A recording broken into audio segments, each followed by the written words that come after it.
strengthen regulatory oversight and control over the market by appointing GOLDBOD inspectors and inaugurating a GOLDBOD task force to enforce our mandate and make sure that there is compliance, because what is the essence of the law if you cannot enforce the law?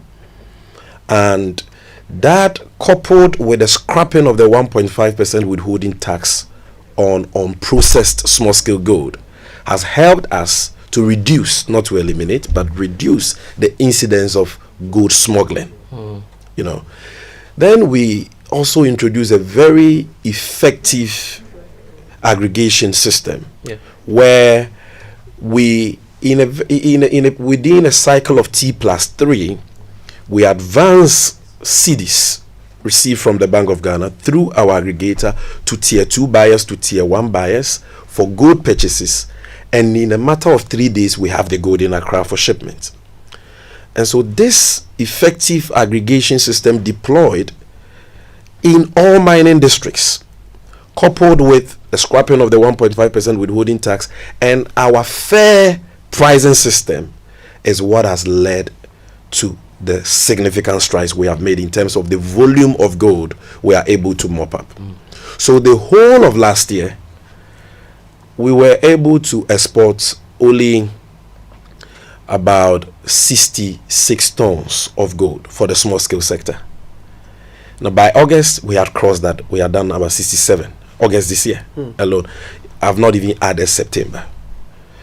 The whole of last year, we got $4.6 billion from small scale gold. This year we've got a nearly $6 billion.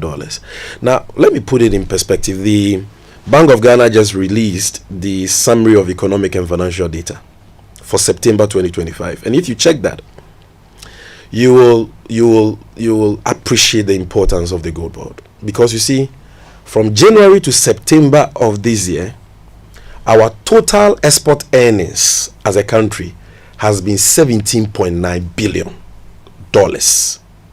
All our exports.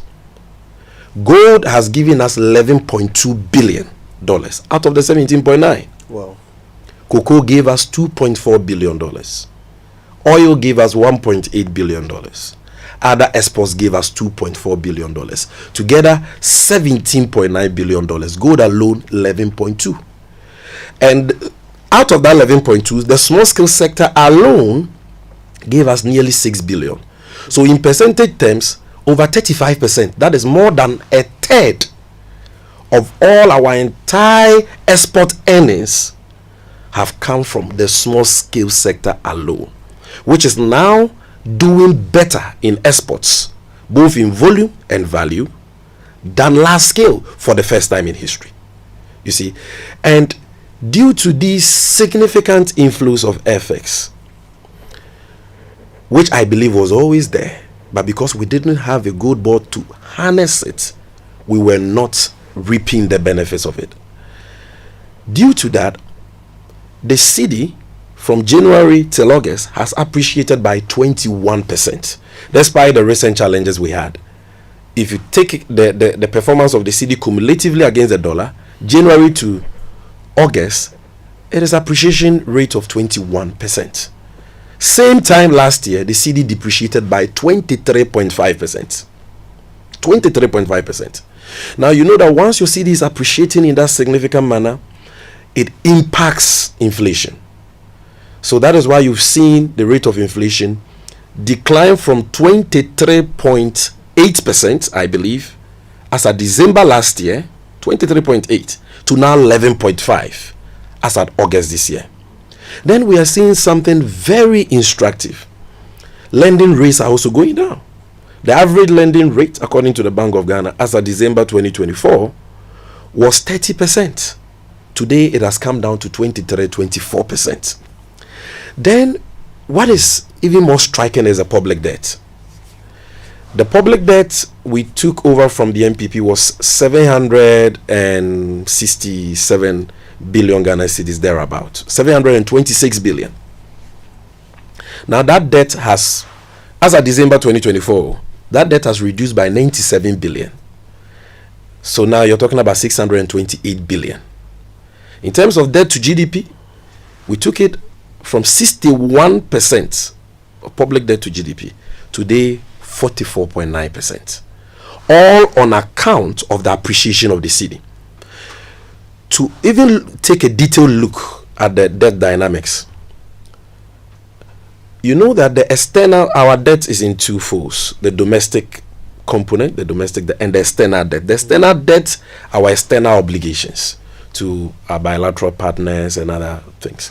And as of December 2024, externally, Ghana owed $28.3 billion. $28.3 billion. Because the exchange rate was so high, because we didn't have forex, that translated into 416 billion cedis.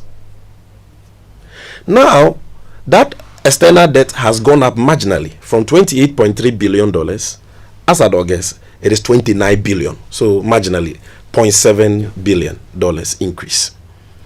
But because of the way the exchange rate has performed, in cedi terms, it has reduced from 416 billion cedis to 305 billion cedis.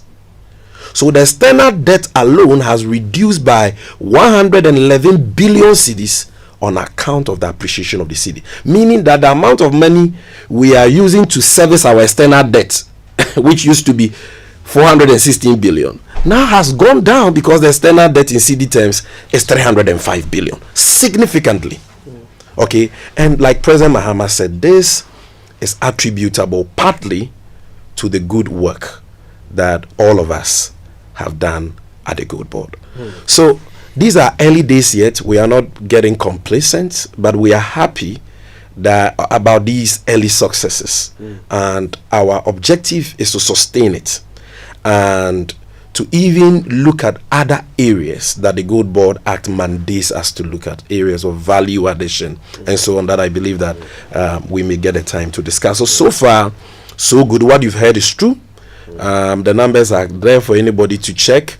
Gold exports have been unprecedented, not only because the price of gold has gone up, but also because in terms of volumes, we are almost doubling, volumes. And it is because of these systems that I've already explained, which are yielding all these positive results.